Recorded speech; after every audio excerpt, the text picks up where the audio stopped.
And now, the moment you've all been waiting for. You're tuned in to Tapped Out.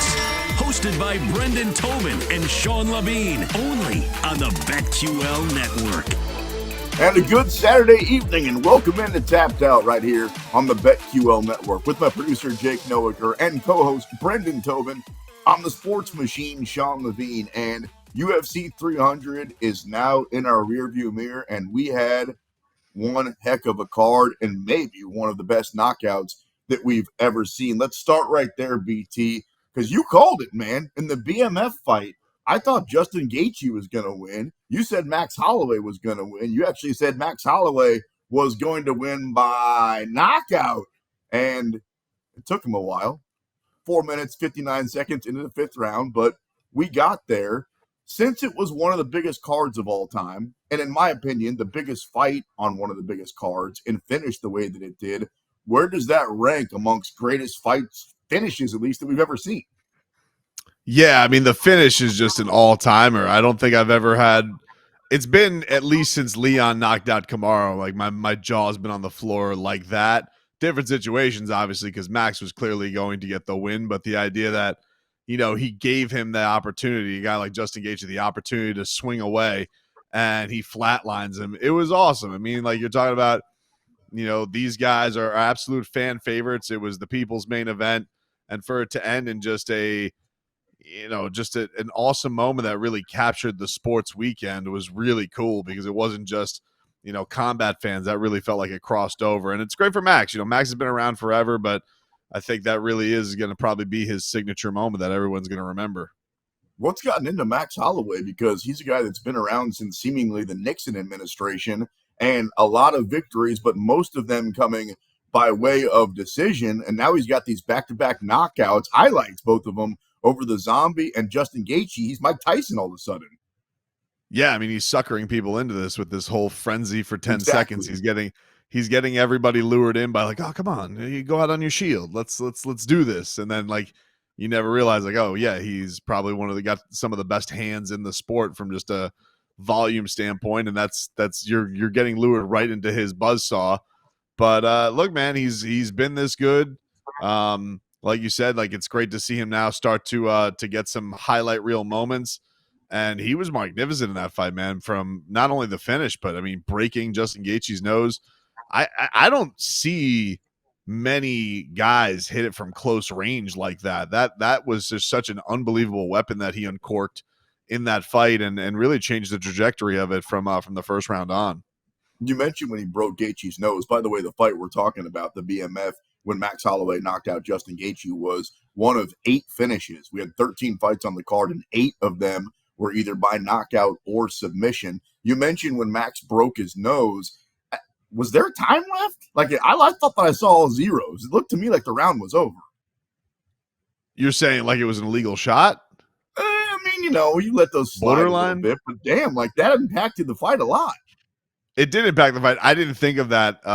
In fact, I didn't even realize that it broke a nose because at first I was like, oh, that was like right to the body, but it caught the nose on the way in. I didn't see it until after the replay, and you could see that. You know, Gaethje was gushing blood, but yeah, man, it obviously was a huge impact, especially with knowing that, you know, Gaethje's had all those issues breathing in past fights before. That had to be a crushing start for that fight for him.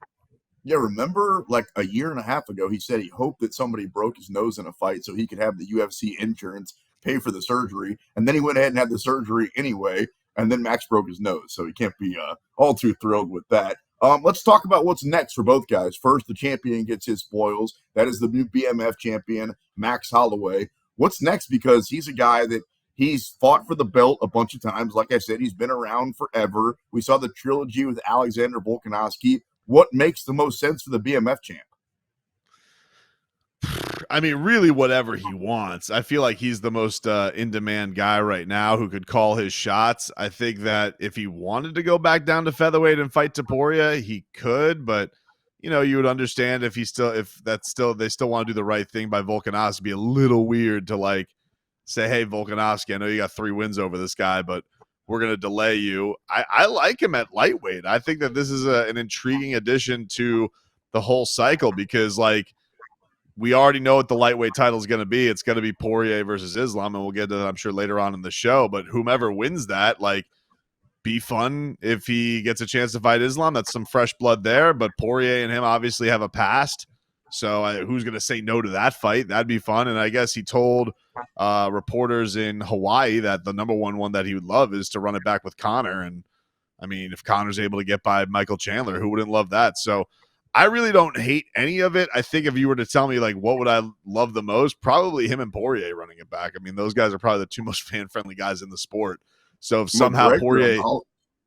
I was going to say McGregor and Holloway would be amazing because, like you said, we saw it, but it was when both guys were absolute pups, right? That was Conor's second or third fight in the UFC. I mean, we're talking about a long, long time ago now. Obviously, both guys have had completely different career paths. It'd be a huge payday for Max Holloway, and they could put the BMF belt on the line. If Conor McGregor beats Chandler, to me, that's the one that makes the most sense if it all ends up playing out that way. But who knows what Conor McGregor we're going to see. Brendan Tobin, Sports Machine, Sean Levine, talking a little fighting here on Tapped Out. What's next for Gaethje? Because he's the now former BMF. Well, actually, once the BMF, you're always the BMF, right? I mean, I think of it more as a club. Like it's once you're in, you're in. I like that. Okay, so he doesn't have to give back his Heisman like Reggie Bush or anything like that. Like he stays in the club, he's still there, but he's not your current BMF. Okay, I get it. But what is next now for Justin Gaethje?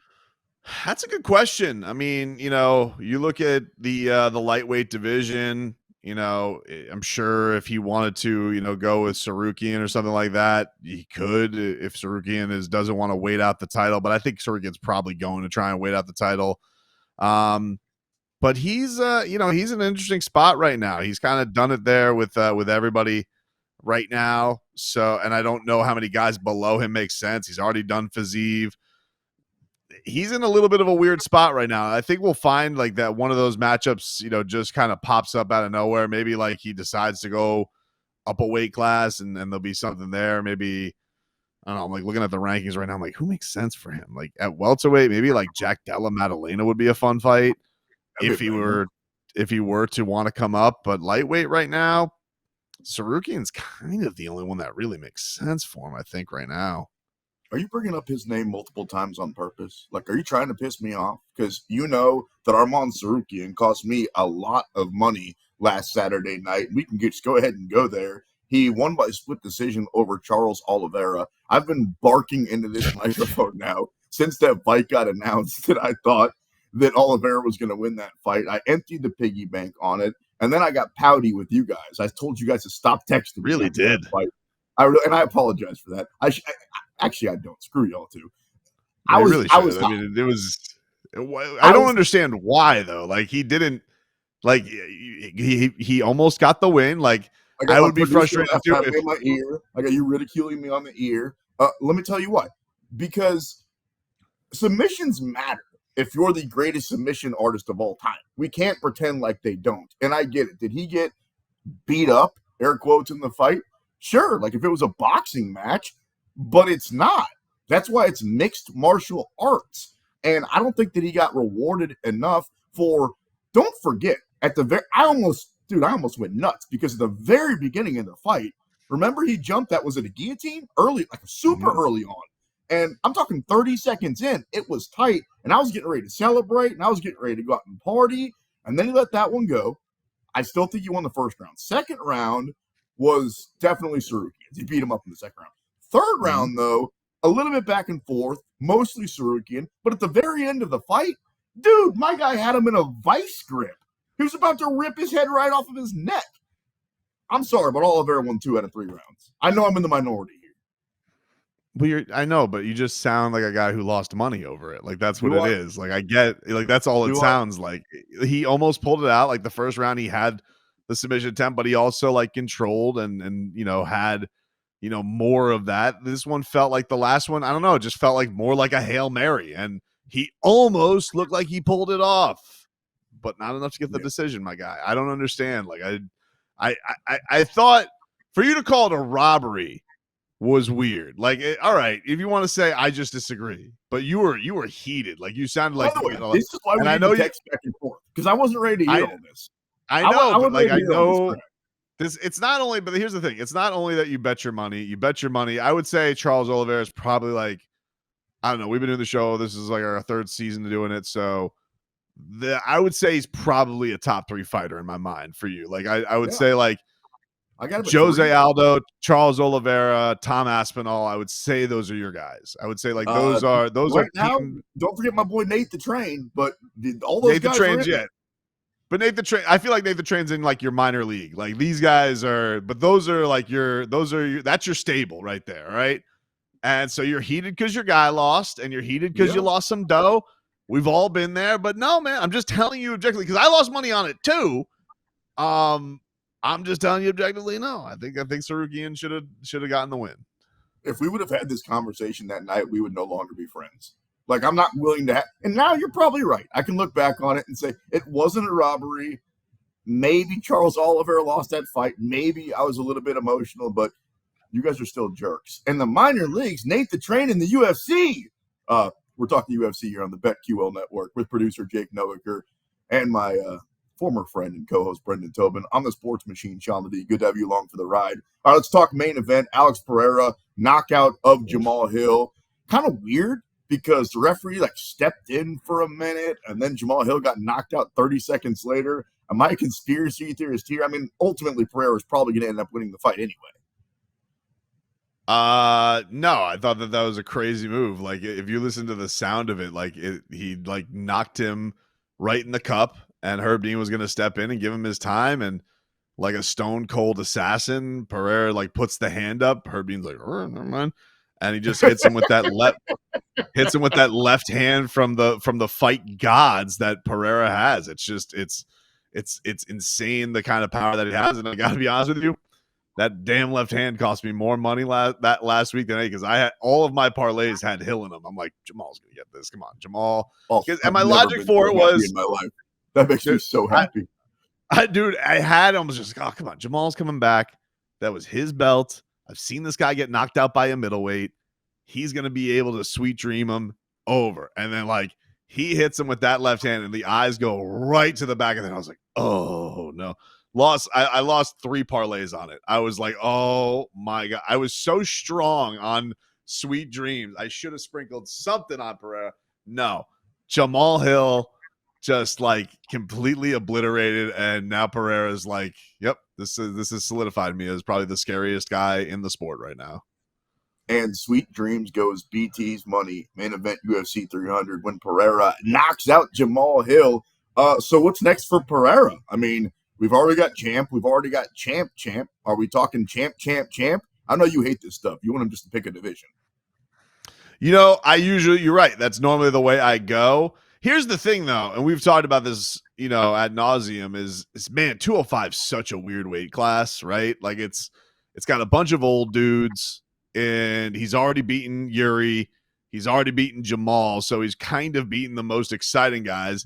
You have Ankalaev, you know, who definitely deserves probably the shot. And I would say out of anybody in this weight class, okay, give Ankalaev. But once he beats Ankalaev, I'm pretty fine with him jumping a heavyweight if he wants to go at Tom Aspinall. I mean, we're talking history, and I mean, quite frankly, this guy's got maybe the weirdest rise to stardom ever. Like this guy is a 34-year-old kickboxer, has taken over weight classes, has, you know, made some of the, you know, most deadly strikers in the sport look just like children against him. And if he really wants to do it, I'm not going to tell him. He's too scary.